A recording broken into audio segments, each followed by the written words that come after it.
네, 여러분 안녕하셨습니까? 예, 오늘은 7월 23일 수요일입니다. 오늘은 특별히 성경 365 우리 함께 공부하는 날이죠.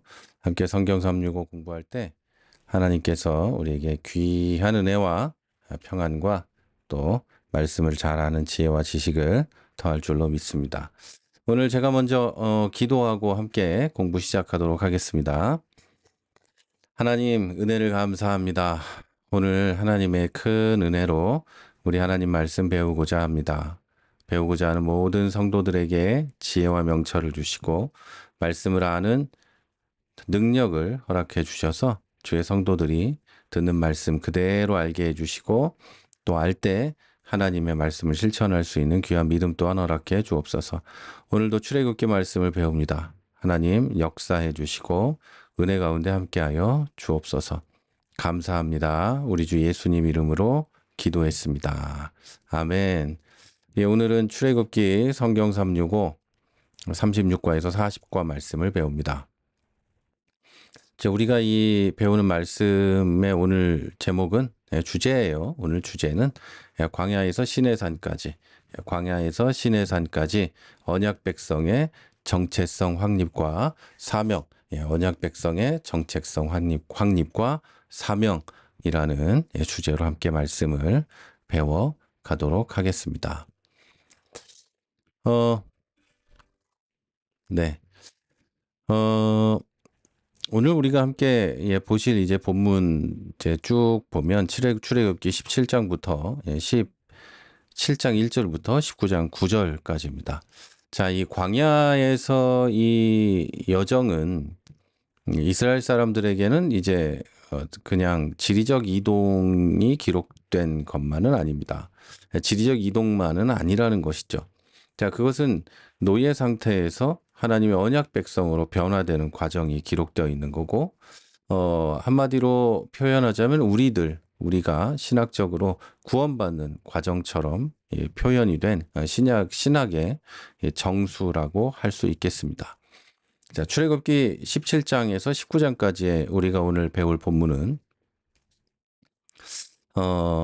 이스라엘이 이집트의 속박에서 벗어나서 시내산까지 이르기까지 겪었던 결정적인 사건들을 담고 있습니다.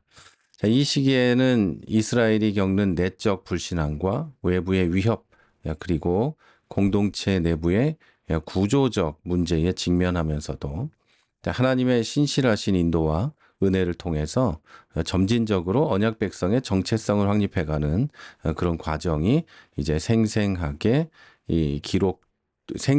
보여줍니다. 이 시기에 그런 것들이 보여진다는 것이죠. 자, 역사적으로 이스라엘은 광야의 척박한 환경 속에서 물과 식량 부족이라는 생존의 위협에 끊임없이 직면하게 될 수밖에 없었습니다. 그들이 뭐가 없는 곳만 찾아다닌 것도 아니고 당연히 아무것도 없는 곳에 놓일 수밖에 없었죠. 광야였기 때문입니다. 이런 생존과가 아니라 이 생존의 위협에 시달린다는 것은 그들의 믿음을 시험하는 어떤 무대가 될 수밖에 없었습니다. 그러니까 광야라는 곳은 그들의 믿음이 시험되는 곳일 수밖에 없었다는 것이죠. 자, 문화적으로, 종교적으로 그들은 이집트의 다신론적 배경과 또 노예의식에서 벗어나서 이제 유일하신 여호와 하나님을 섬기는 백성으로 거듭났어야 합니다. 우리가 조선시대에 있었던 유교적 습관을 쉽게 버리지 못하는 것처럼 이들의 430년의 노예 생활은 이들 뿌리 깊이, 조상 때부터 뿌리 깊이 그러한 이 노예 근성 그리고 다신론적 배경이 자리 잡고 있었다는 걸 의미합니다. 그런데 그들이 출애굽하고 광야에 나오면서 하나님을 섬기는 백성으로 거듭나야 되는 거죠. 그러니까 다시 내가 마음 먹고 아이야 이제부터 하나님을 섬겨야겠네. 이렇게 마음 먹는다고 해결되는 문제가 아니었다는 거죠. 다시 말해서 이들은 진짜로 거듭나야만 새롭게 태어나야만 하나님의 백성으로 살아갈 수 있었다는 겁니다. 자, 이 과정에서 이들은 때때로 원망하고 불순종했지만 하나님께서는 놀라운 기적과 지혜로운 섭리로 그들을 먹이고 보호하며 인도하시면서 질서 잡힌 공동체로 세워 그리고 만들어 가셨습니다. 구속사적으로 이 본문들은 하나님의 구원 계획이 어떻게 점진적으로 펼쳐지는지를 보여주는 중요한 이정표이기도 합니다. 목마른 백성에게 생명수를 주신 반석은 장차 오실 예수 그리스도의 어떤 대속적 죽음과 생명을 예표하고, 아말렉과 이 영적 전투는 하나님의 백성이 세상의 악한 세력과 끊임없이 싸워야 할 전투하는 교회의 운명을 보여줍니다. 자, 또한 이드로의 지혜로운 조언을 통해 공동체의 행정체계가 잡히는 건 하나님 나라가 단순히 영적인 영역에만 머무르지 않고 실제적인 질서와 조직을 통해서 구현되어야 한다는 것을 가르쳐 줍니다. 마침내 이제 이들이 시내산에 도착하고 언약을 맺는 이 장면은 이스라엘이 하나님의 특별한 소유로 제사장의 나라로 거룩한 백성이라는 영광스러운 신분을 부여받는 순간입니다. 자, 이는 신약 시대 교회의 정체성과 사명으로 이어지게 되는데, 이것은 이 장면, 그러니까 이스라엘이 시내산에서 언약을 받는 장면은 신약 시대의 예수님의 구속 사역과 또 신약 시대의 교회의 정체성으로 이어지는 어떤 그 대칭점을 이룹니다. 이거하고 같다는 것이죠. 자, 오늘 이제 우리 공부를 통해서 우리는 이스라엘의 광야 여정 속에서 드러난 하나님의 변함없는 사랑과 주권, 그리고 그 안에서 언약 백성으로서 우리가 어떻게 살아가야 할지에 대한 깊은 통찰을 얻게 될 것이라고 믿습니다. 자, 이제 우리 본론으로 한번 들어가 보겠습니다. 각 과별로 또 통합된 것도 있지만 각 과별로 한번 함께 오늘 배울 내용들을, 성경 365 배울 내용들을 살펴가 보겠습니다. 제가 늘 말씀드리지만 아무리 열심히 준비해도 저는 설교든 이런 성경 공부든 앞부분이 좀 많이 어색해요. 시작해서 이어질 때까지, 끝까지가 많이 어색하니까 여러분 양해를 부탁을 드립니다. 굉장히 큰 여러분의 양해가 있으면 좋겠다 하는 그런 생각을 합니다. 자, 이제 첫 번째, 하나님의 임재를 시험하는 불신앙과 생명수의 공급 부분을 보도록 하겠습니다. 이 부분은 1과입니다. 1과에 나와 있는데요. 자, 이스라엘 백성이 이 르비딤에 이르러서 마실 물이 없게 됩니다. 그리고 모세와 다투고 여호와를 시험한 사건이 여기에 기록되어 있습니다. 자, 이 사건은 단순히 그냥 뭐 먹을 게 없어서 불평하다 뭐 이런 정도가 아니라 심각한 영적인 반역이었습니다. 본문 2절과 7절에서 반복되는 다투다라는 단어는 히브리어로 와야레브라고 하는데, 이 단어는 단순히 언쟁을 넘어서 법정에서 시비를 가리는 법적 다툼을 의미합니다. 이 말은 이게 무슨 뜻이냐면은 이스라엘 백성들이 모세와 하나님을 상대로 과연 당신이 우리를 책임질 능력이 있는가? 과연 당신들이 우리 백성을 책임질 능력이 있을까? 자격이 있는가? 이런 걸 따져서 묻는 거예요. 그러니까 어떤 사람의 이 직분이 있다면, 뭐 어떤 사람이 이제 뭐 예를 들어서 판사라고 합시다. 예를 들어서 판사인데 판사를 상대로 소송을 거는 거예요. 당신이 우리를 재판할 능력이 있는가? 뭐 이렇게 소송을 거는 겁니다. 그런데 그게 뭐 인간 판사라거나 인간 뭐 시장이라거나 이렇다면 충분히 그렇게 할 수 있겠지만, 하나님을 상대로 이스라엘 백성은 소송을 거는 것과 마찬가지인 짓을 한 겁니다. 과연 당신이 우리를 책임질 능력이 있는가? 이렇게 따지고 들어갔던 것이죠. 또 시험하다라는 단어는 메나심이라고 하는데, 피조물인 인간이 창조주 하나님께 당신의 존재와 능력을 증거해 보여라. 다시 말해서 당신의 증거를 우리에게 보여라. 이렇게 요구하는 극도의 교만한 행위였습니다. 자, 이전 광야 여정에서 하나님께서 그들의 믿음을 시험하신 것과는 대조로 이제는 백성들이 거꾸로 하나님을 시험하면서 그분의 임재와 신실하심을 근본적으로 의심한 것이죠. 자, 이것은 언약 관계의 근간을 흔드는 죄악이었습니다.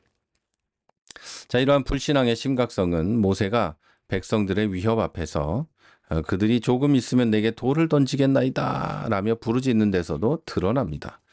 돌로 맞게 될 위기에 놓여 있었다는 것이죠. 음. 그들이 조금 있으면 나에게 돌을 치겠나이다 라는 이 말은 이제 광야에서 당시에 돌을 치는 것은 스토닝이라고 하는 돌을 던져서 이 사람을 치는 것은 신성모독이나 극악한 범죄에 대한 공식적인 사형 방법이었어요. 모세를 돌로 쳐서 죽인다는 거죠. 이 모세를 돌로 쳐서 죽이려 했다는 것은 단순한 분노를 넘어서 이 모세를 하나님의 뜻을 거스르는 신성 모독적인 지도자로 규정하고 처형하려고 했다는 겁니다. 자, 이것은 공동체 질서를 완벽하게 붕괴시킨 반역의 최고조 상태였다라는 것을 시사해 줍니다. 자, 그들의 목마름은 육체적 갈증을 넘어서 영적인 불신과 반역으로 변질됐다는 거죠. 예수 믿는 사람들 중에도 갑자기 이제 가난해지거나 인생이 괴로움을 만나게 되면 그런 분들이 많이 있습니다. 갑자기 믿음이 사라져 버리거나 하나님 당신이 나를 책임질 능력이 있나? 하나님 혹시 아닌 거 아니야? 이런 생각을 하는 분들이 있고 그걸 하나님한테는 못 따지니까 교회의 지도자, 목사님이거나 아니면 권사님, 장로님, 뭐 전도사님, 뭐 이런 분들에게 따지게 되는 거죠. 또 때때로는 나를 전도한 사람에게 따지게 되는 겁니다. 육체적, 정신적 갈증을 영적인 불신과 불만과 반역으로 표현하는 거죠.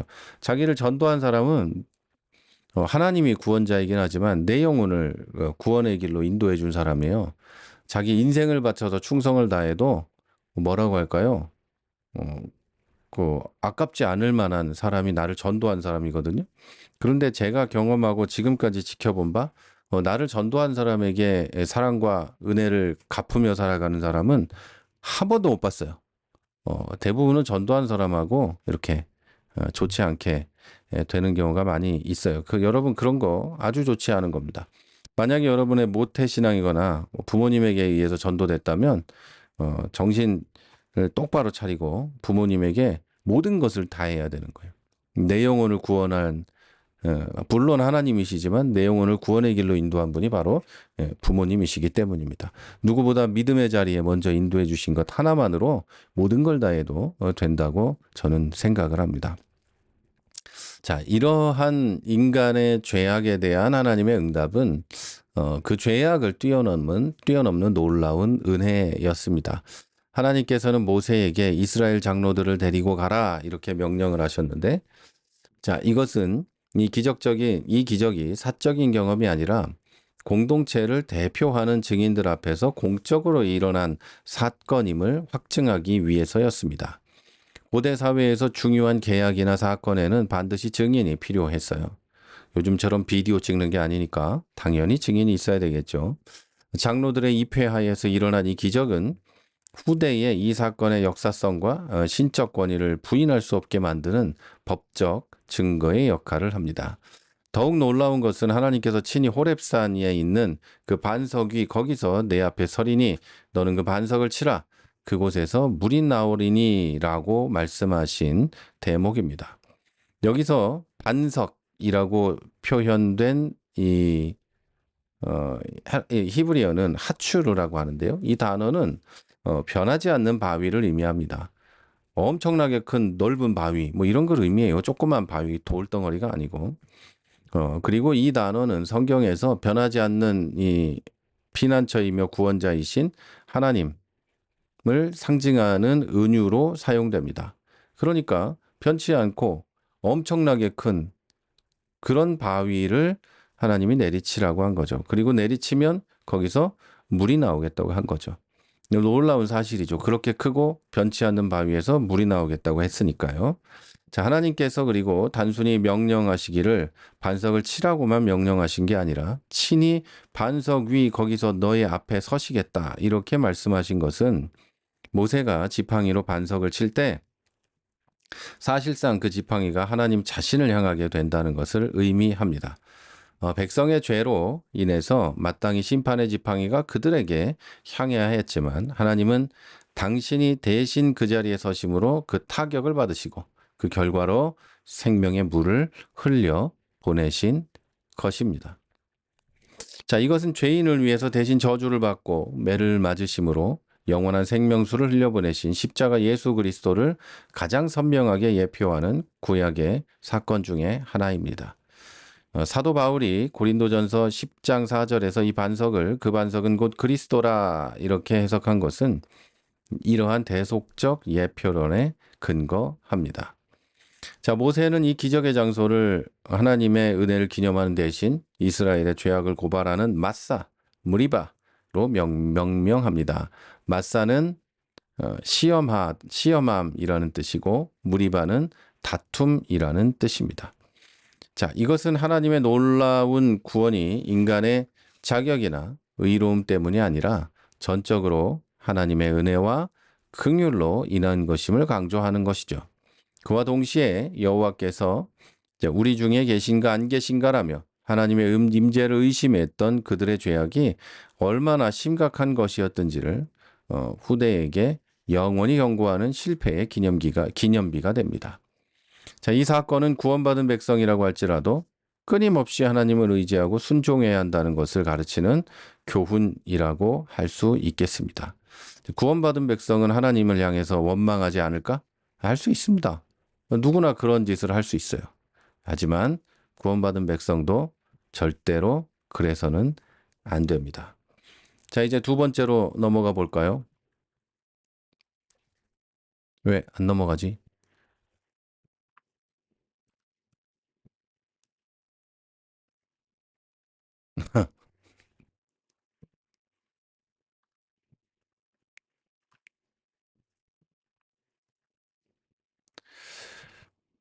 네, 이제 넘어오네요. 이거. 네, 죄송합니다. 네, 요 뒤에 프리젠테이션이 넘어가야 되는데 안 넘어가가지고. 네. 자, 이제 두 번째 영적 전쟁의 이중 구조와 승리의 깃발을 보도록 하겠습니다.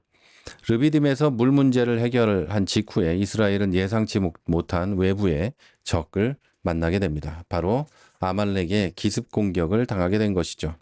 이 전투는 출애굽 이후에 이스라엘이 치른 첫 번째 공식적인 전투입니다. 단순한 영토 분쟁을 넘어서 깊은 신학적인 의미를 가지고 있습니다. 아말렉 족속은 누구죠? 아말렉 족속은 여러분 이제 창세기 할 때 다 배우셨는데 아말렉 족속은 에서의 이 자손들입니다. 후손들이라고 할 수 있겠죠. 후손들입니다. 에서의 후손들로서 이스라엘 행렬의 가장 후미에 있는 지치고 약한 자들을 노리게 됩니다. 아주 비열하고 잔인한 공격을 한 것이죠. 딱 마귀가 하는 짓하고 똑같아요. 자, 이것은 사탄과 죄의 세력이 성도의 가장 연약한 부분을 집요하게 공격하는 영적 전투의 속성을 예표합니다. 성도의 가장 약한 곳을 집요하게 공격할 뿐만 아니라 교회의 가장 약한 곳도 집요하게 공격하고 또 어떤 기독교인 단체의 가장 약한 곳을 집요하게 공격하고 기독교인이 이끌어가고 있는 단체의 장이나 기관의 장이나 이런 것으로 이끌어가고 있는 그것도 집요하게 그 약한 곳을 공격합니다. 그게 마귀가 하는 짓이에요. 전혀 이 정정당당하지 않죠. 피겁한 짓을 하죠. 이 마귀는 그런 짓을 합니다. 그러니까 여러분 마귀는 원래 그렇다 이렇게 이해를 하셔야 돼요. 자, 그리고 자, 이에 하나님께서는 아말렉에 대해 대대로 싸우시겠다고 선포합니다. 대대로 하나님이 아말렉 즉 에서의 자손들하고 싸우시겠다고 선포하신 거예요. 그러면서 하나님의 백성, 곧 그러니까 하나님 당신의 백성을 대적하는 것은 곧 하나님 자신을 대적하는 것을 분명히 합니다. 내 자식을 대적하는 것은 나를 대적하는 거죠. 명백한 사실이죠. 그것과 똑같이 하나님은 하나님의 자녀를 대적하는 모든 것을 하나님의 적으로 분명히 인식하고 계십니다. 이건 뭐 명확한 거예요. 하나님의 자녀를 대적한다? 뭐 당연히 뭐 그건 하나님의 적이 되는 겁니다. 그러니까 여러분 자신감 있게 사십시오. 두려워하지 말고 자신 있게 살아가시기를 주님의 이름으로 부탁을 드립니다. 자, 모세는 이 전투를 두 개의 전선에서 동시에 준비합니다. 자, 골짜기 아래에서는 여호수아를 군사적 지도자로 세워서 칼을 들고 싸우게 하고 산 꼭대기에서는 자신과 아론 그리고 훌이 하나님의 지팡이를 들고 영적 전투를 수행합니다.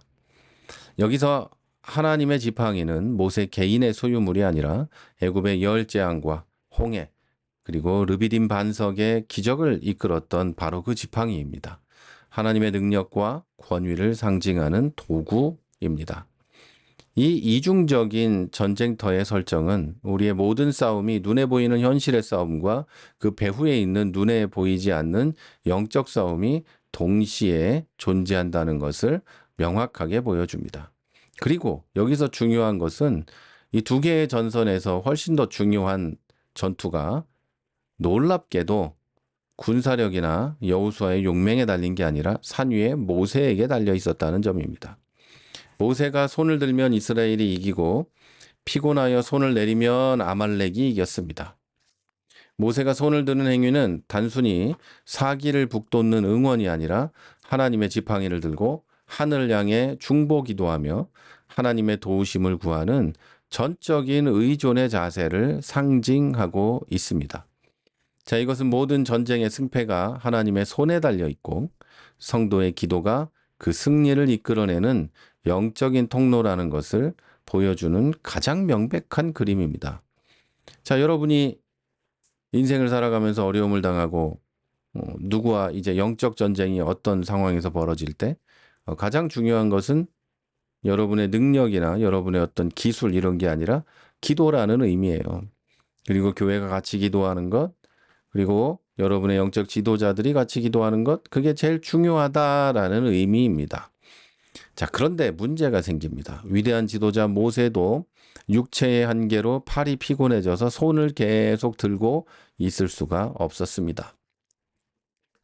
자, 이때 아론과 훌이 그의 양옆에서 팔을 붙들어 올림으로써 승리를 지켜냅니다. 이것은 중보기도가 개인의 영웅적인 행위가 아니라 함께 짐을 지고 서로를 붙들어주는 공동체의 사역이라는 것을 가르쳐 줍니다. 자, 교회 공동체는 서로의 연약함을 붙들어주며 합심하며 기도할 때 하나님의 역사가 지속될 수 있다는 중요한 장면입니다. 땅에서는 여호수아가 칼날로 아말렉을 쳐서 무찌릅니다. 즉 그들의 힘의 근원을 무력시키고 완벽히 굴복시켰지만, 그러니까 여호수아는 아말렉을 칼을 들어서 굴복시켰지만 그 힘의 근원은 산 위에서 하나님의 능력을 의지한 모세의 기도에 있었습니다. 결국엔 더 나아가면 하나님이 하셨다는 것이죠.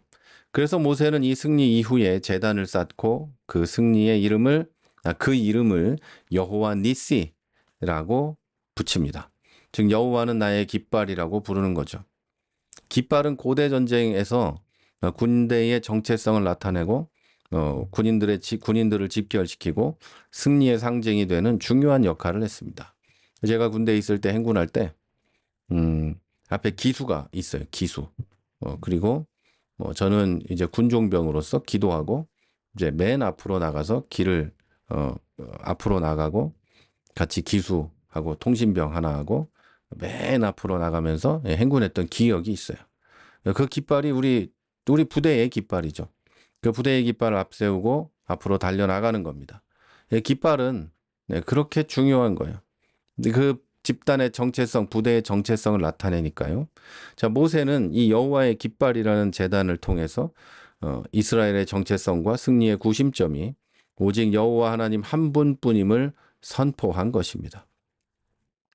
자, 16절에 여호와께서 맹세하시기를 여호와가 아말렉과 더불어 대대로 싸우리라, 이 선언은 이 영적 전쟁이 단회적인 사건이 아니라 하나님 나라가 완성될 때까지 하나님의 백성과 세상의 악한 세력 사이에 계속 될 것임을 보여주는 종말론적 선포입니다.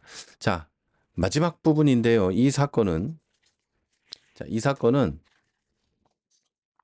하나님의 은혜로 생명을 얻은 백성만이 영적 전투를 수행할 수 있고 앞으로 가나안에 들어갈 때까지 수많은 대적들과 싸워야 할 전투적 교회의 운명을 예표하고 있습니다.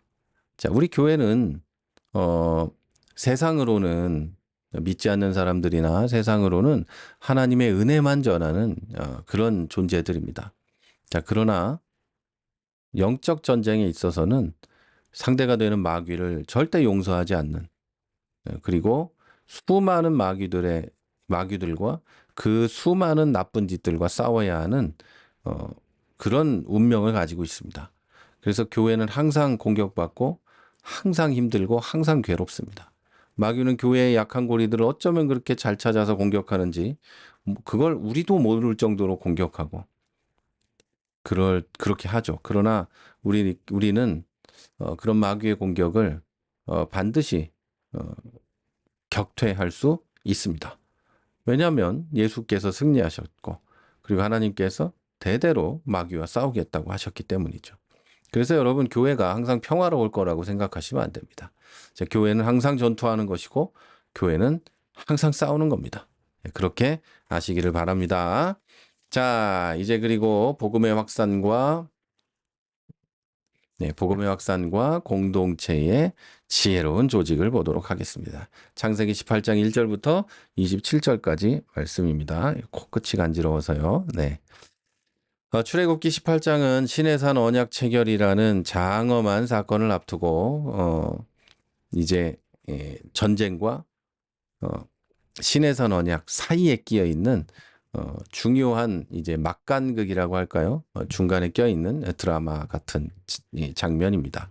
자, 이 장은 하나님의 구원 역사가 이스라엘의 경계를 넘어 이방 세계까지 미치고 있다는 걸 보여주는 첫 번째 구체적인 사례이고 언약 공동체의 건강한 조직을 위한 하나님의 지혜를 드러냅니다. 먼저 모세의 장인 이드로가 방문합니다. 이것은 하나님의 구원의 기쁜 소식이 어떻게 확산되는지를 보여줍니다.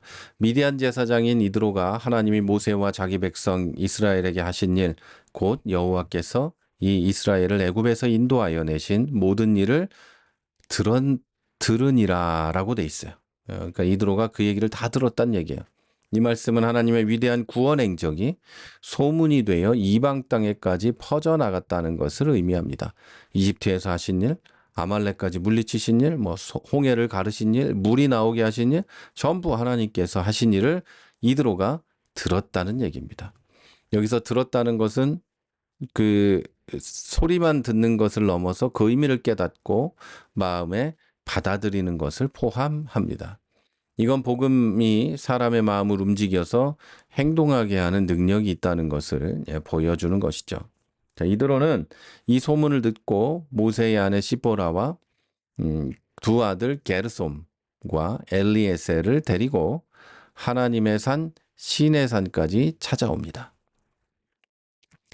모세의 두 아들의 이름은 제가 여기 프레젠테이션에 안 써놨군요. 모세의 두 아들의 이름은 이런 뜻이에요. 게르솜은 내가 이방에서 나그네가 되었다 이런 뜻이고 엘리에셀은 나의 하나님은 도움이시라 라는 이름이에요. 이 두 가지 이름은 과거의 이 모세의 고난과 그 속에서 경험한 하나님의 구원을 요약하는 살아있는 간증입니다. 이건 위대한 지도자가 가정의 회복과 안정이 필요하고 하나님의 구원 역사가 개인의 삶을 소홀하지 않음을 보여줍니다. 모세는 결혼도 했고요. 자녀들도 있었고 자녀들을 통해 하나님이 어떤 분인지를 드러내는 이름도 있었던 겁니다. 자, 그리고 함께 모이는 가정이 하나가 되고 하나가 회복되는 역사도 반드시 필요하다는 것을 보여주죠. 자, 모세는 장인에게 단순히 안부를 묻는 걸 넘어서 하나님께서 행하신 일과 그 과정에서의 고난 그리고 궁극적인 구원을 자세하게 말해줍니다. 자, 이것은 성도의 간증이 하나님의 위대한 일들을 구체적으로 세고 선포하는 행위여야 함을 가르쳐 줍니다. 그냥 그랬구나 이게 아니라 생생하게 알려줘야 한다는 거예요. 간증이라는 건 그렇다는 거예요. 모세의 생생한 간증을 들은 이드로는 변화됩니다. 이스라엘의 구원을 자기 일처럼 기뻐하고 여호와를 찬송하며 마침내 이제 내가 알았도다. 여호와는 모든 신보다 크심으로 이스라엘에게 이같이 행하셨도다라고 위대한 신앙 고백을 합니다. 여기서 알았도다는 피상적인 지식이 아니라 개인적인 경험과 관계를 통해 얻게 된 확신에 찬 어떤 지식을 의미합니다. 이방 제사장이었던 이드로가 여호와 유일신 신앙으로 회심하는 극적인 순간 이것을 보여줍니다. 이드로의 신앙 고백은 번제물과 희생물을 드리는 예배 행위로 이어졌고 아론과 이스라엘 자손들이 하나님 앞에서 떡을 먹는 언약적 식사 교제로 마무리가 됩니다. 이것은 혈통을 넘어서 여호와 신앙 안에서 하나가 된 새로운 공동체의 탄생을 보여주고 장차 그리스도의 십자가를 통해 모든 민족이 하나님 안에서 한 가족이 될 하나님 나라의 모습을 미리 보여주는 아름다운 예표라고 할 수 있습니다. 여기다 제가 글씨 하나를 잘못 써놔가지고, 예. 두 번째로 이드로의 지혜로운 이제 행정 조언이 있습니다. 두 번째로 이드로의 잠깐만요. 아이고, 제가 두 개를 넘겨놓고 이걸 여러분이 보고 계셨던가요? 예, 제가 잘못 아닌데 조금 전에 넘어간 것 같은데요. 어쨌든 예, 죄송합니다. 제가 뭘 건드렸는지 넘어가 있는 것 같아서. 자, 두 번째로 이드로는 지혜롭게 행정 조언을 하게 됩니다. 이 행정 조언은 여러분 아시죠? 모세가 이제 뭐 그냥 너무 힘들어가지고 과도한 업무 때문에 힘들어서 있을 때 이드로가 그 상태에 대해서 조언을 하는 겁니다. 자, 언약 공동체의 효율적인 조직과 리더십 위임의 중요성을 이드로의 조언은 강조하고 있습니다. 모세는 아침부터 저녁까지 그 많은 백성의 모든 송사를 홀로 담당하면서 탈진 상태에 있었습니다. 위임할 수 있어야 되는데 이 당시엔 그런 제도들이 별로 없었기 때문에 알지를 못했던 것 같아요. 자, 그래서 이드로는 모세에게 네가 하는 것이 옳지 못하다. 내가 다 하는 건 별로 좋은 게 아니야. 라고 직설적으로 지적하면서 이대로 가면 모세와 백성 모두가 필경 기력이 쇠할 것이다. 완전히 기력이 소진될 거다. 이렇게 경고합니다. 이드로는 모세의 역할을 재정의합니다. 모세는 자잘한 분쟁을 해결하는 대신에 백성을 대표해서 하나님 앞에서는 중보자의 역할과 하나님의 율례와 법도를 가르치는 교사의 역할에 집중해야 한다고 조언을 해줍니다. 그리고 재판 업무를 감당할 능력이 있는 사람들, 즉 하나님을 두려워하며 진실하고 불의한 이익을 미워하는 자들을 세워 단계별로 책임을 나눠서 위임할 것을 제안합니다. 여기서 능력은 단순히 재능만 말하는 게 아니라 도덕적인 탁월함, 경건함, 진실함, 청렴함 뭐 이런 것들 공직에 들어가야만 공직에서 일할 수 있는 그런 모든 것을 포함하는 포괄적 개념입니다. 자, 모세는 이방인이자 장인의 조언을 겸손하게 듣고 그대로 순종합니다. 자, 이것은 하나님의 특별 계시가 즉 율법이 일반 은총 인간의 지혜를 말합니다. 인간의 지혜와 조화를 이루어서 공동체를 세워가는 중요한 원리를 보여줍니다. 자, 이로써 이스라엘 최초의 공식적인 사법, 행정 조직이 세워졌고 모세는 더 중요한 사역에 집중하고 또 백성들은 신속하고 공정한 재판을 받을 수 있게 되었습니다. 자, 건강한 교회와 공동체는 한 사람의 영웅적인 헌신이 아니라 잘 정비된 제도와 은사에 따른 동역을 통해 세워감을 보여주는 중요한 사례라고 볼 수 있습니다. 자, 이제 오늘 우리가 보는 우리 뭐라고 하죠? 우리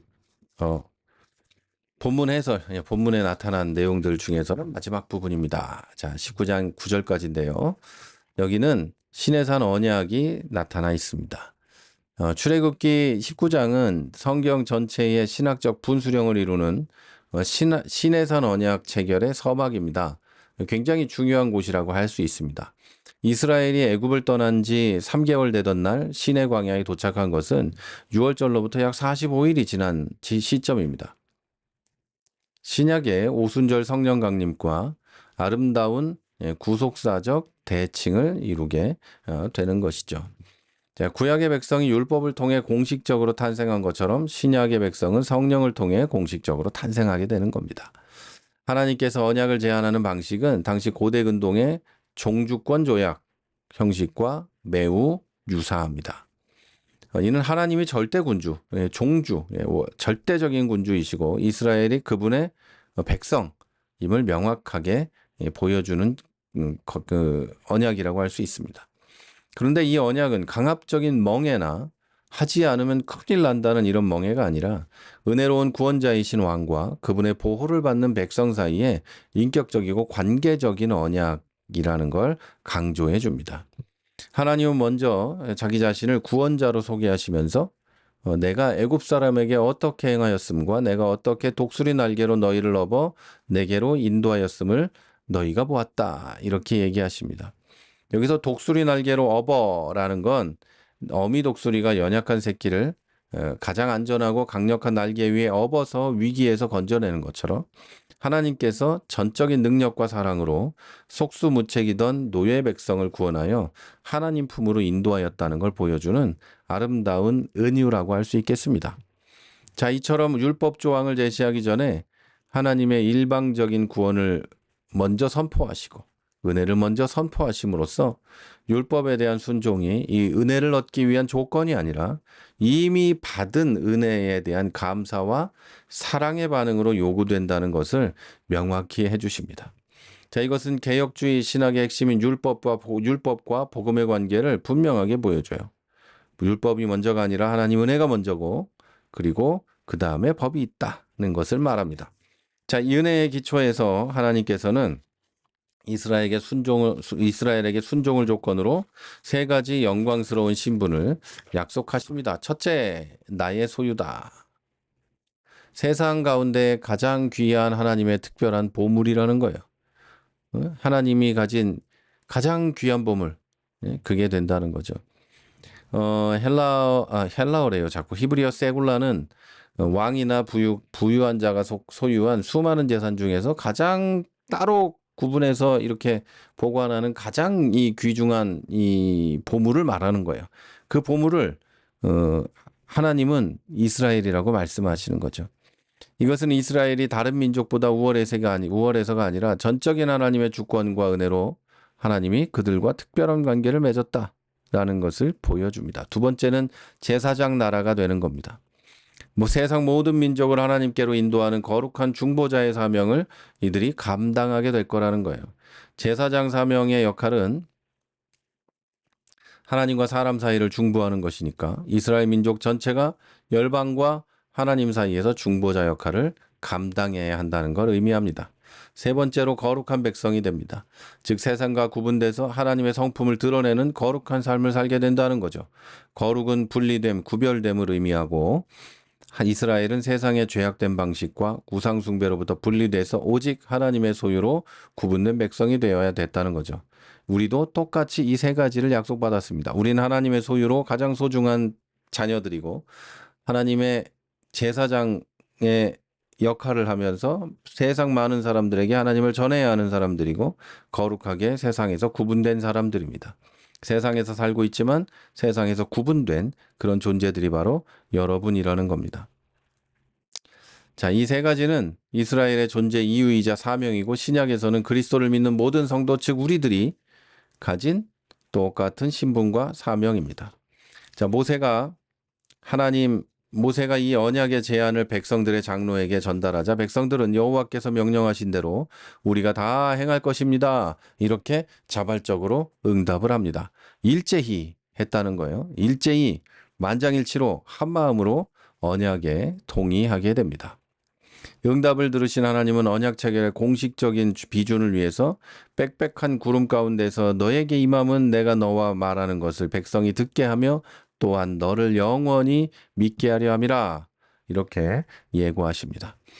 여기서 이 빽빽한 구름은 죄인인 인간이 거룩하신 하나님의 영광을 직접 보고 죽지 않도록 하는 가려주는 보호장치이면서 하나님의 범접할 수 없는 하나님의 위엄과 신비를 드러내주는 어떤 도구라고 할 수 있겠습니다. 자, 하나님은 이 가시적인 임재를 통해서 이 모세의 말이 곧 하나님의 말씀이라는 절대적인 권위를 백성들에게 친히 확증을 해 주십니다. 자, 이것은 성경 말씀이 권위를 갖는 것은 그것을 기록한 인간의 지위나 인간 저자의 위대함 때문이 아니라 그 뒤에서 말씀하시고 뒤라고 하면 좀 그렇죠. 배후에서 말씀하시고 그들의 기록을 영감해 주신 하나님 자신 때문이라는 성경 영감론에 대한 구약적인 근거가 됩니다. 자, 여기까지가 이제 우리 보는 하나님 말씀에 대한 얘기고, 이제 주요 교리 학습을 세 가지만 말씀을 드리고 오늘은 마치면 되겠습니다. 자, 여러분, 어라? 이 주요 교리 학습이 여기 지금 제가 빠뜨렸는데, 그냥 뭐 앞에서 한 얘기들이 여기 적혀 있으니까 여러분 그렇게 들어주시면 고맙겠습니다. 자, 첫 번째는 그리스도의 대속 사역과 생명수의 공급입니다. 출애굽기 17장에 맞으신 반석 사건. 그러니까 여기 반석을 때리죠. 그 반석 사건은 구약 성경에서 예수 그리스도의 대속 사역을 가장 선명하게 예표해 주는 사건 중에 하나라고 할 수 있습니다. 이스라엘 백성이 불신앙과 반역으로 인해 마땅히 심판의 지팡이가 그들에게 향하였지만 하나님은 친히 그 반석 위에 서심으로 백성들을 구원해 내십니다. 그래서 생명의 물이 흘러나와 목마른 백성을 살리게 되셨죠.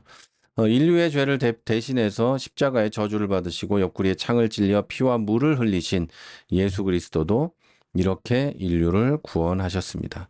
고린도전서 10장 4절에서 사도 바울은 그 반석은 곧 그리스도다 이렇게 해석을 했죠. 자, 죄로 인해서 영원히 목마른 인류는 십자가에서 대신 고통받으신 예수 그리스도로부터 흘러나오는 생명수, 즉 성령을 통해서만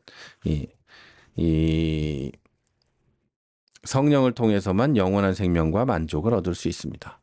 자, 이것은 우리 구원이 우리의 행위나 자격이 아니라 전적인 그리스도의 희생적 대속에 근거한다는 걸 보여주고 있습니다.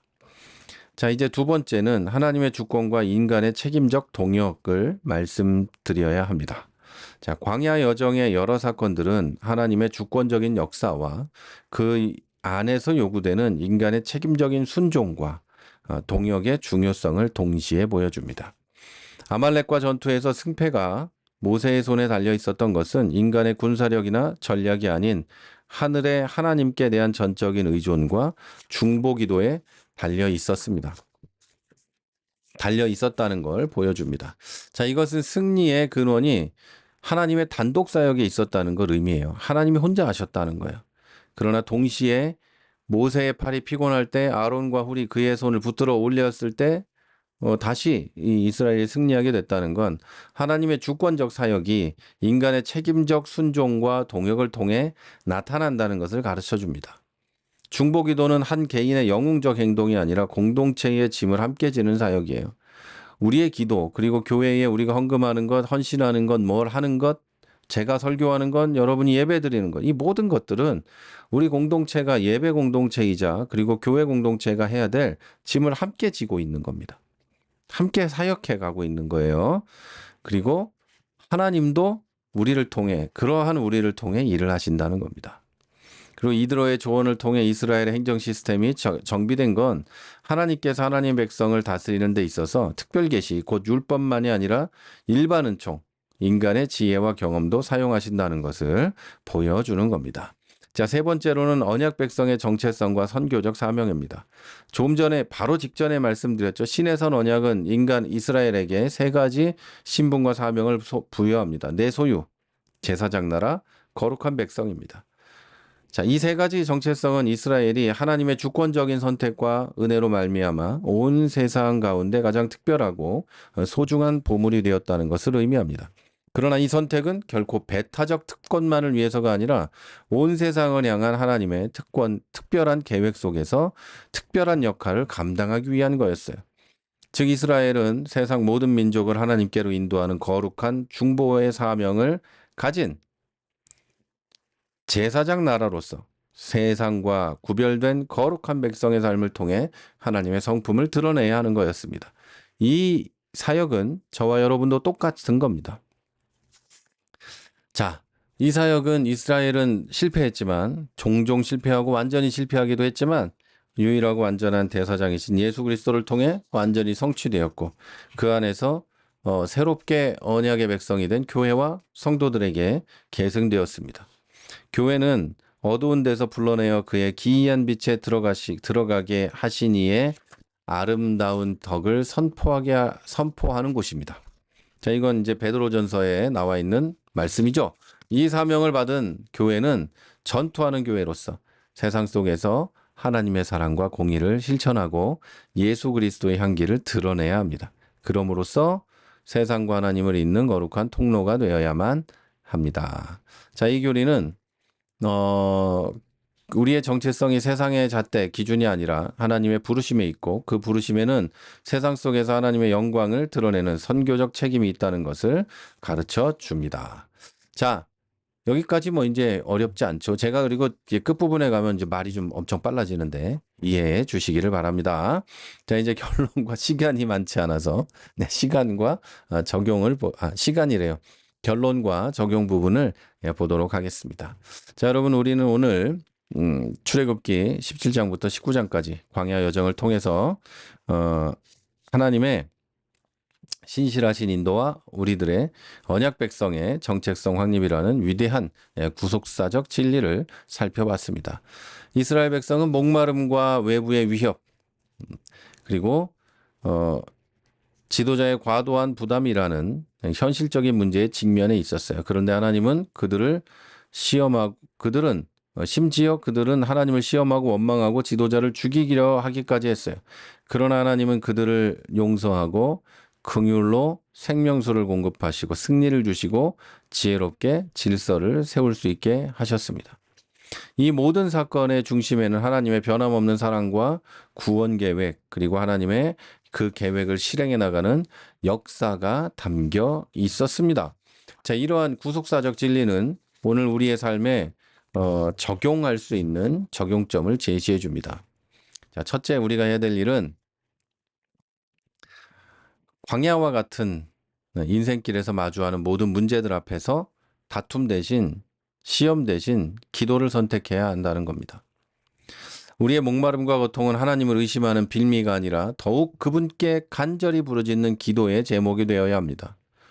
자, 우리의 힘이 아닌 오직 죽으신 맞으신 반석 예수 그리스도를 바라볼 때 영원한 생명수가 우리를 채울 겁니다.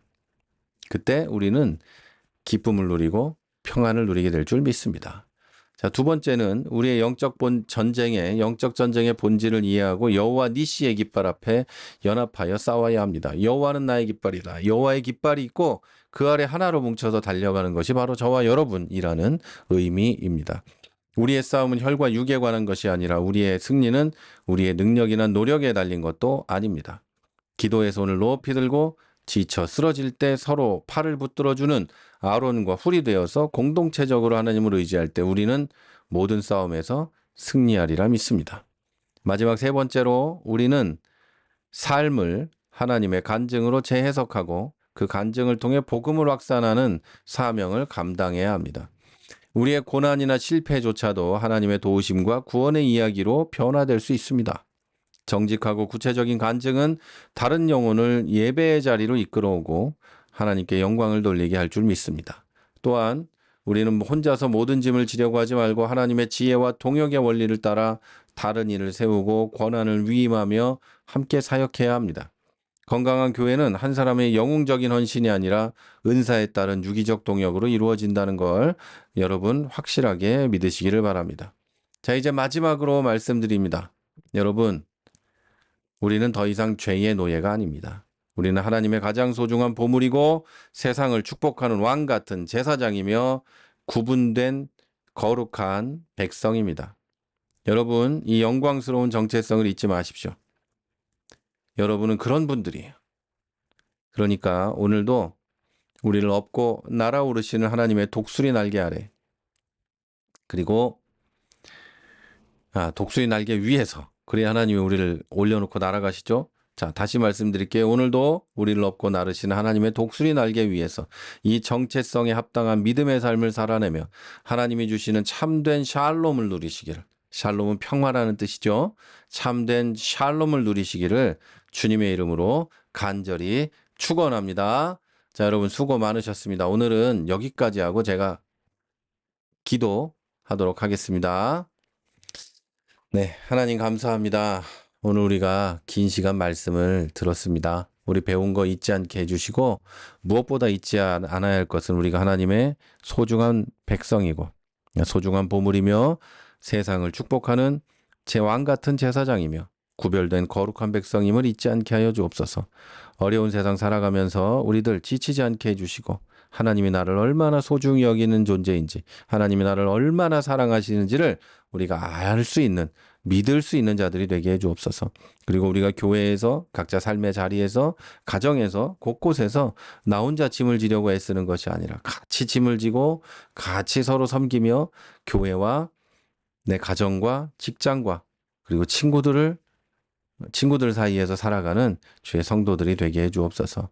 특별히 기도하는 것은 우리 가운데 몸이 좋지 않은 성도들이 있거든 빨리 낫게 해주시고 그들을 강건하게 붙잡아 주시기를 원합니다.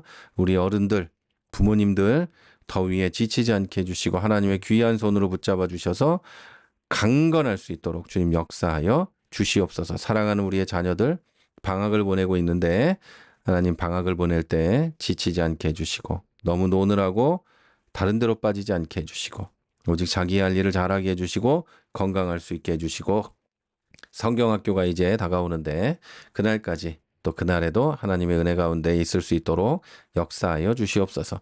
멀리 나가 있는 우리 장성한 자녀들에게도 함께 해주시고 가정에 있는 자녀들에게도 함께 해주셔서 자녀들을 축복하사 성령의 은혜로 그들을 붙잡아 주셔서 하는 모든 일 가운데 주님 함께 해주시고 함께 일하는 모든 사람들 가운데도 함께 해주셔서 사랑받고 존경받는 그리고 사랑하고 존중하며 살아가는 우리 자녀들이 되게 하여 주옵소서. 주일날 만날 때까지 함께 해주시고 하나님의 은혜와 능력으로 이곳에 역사하여 주시옵소서. 감사합니다. 예수님 이름으로 기도했습니다.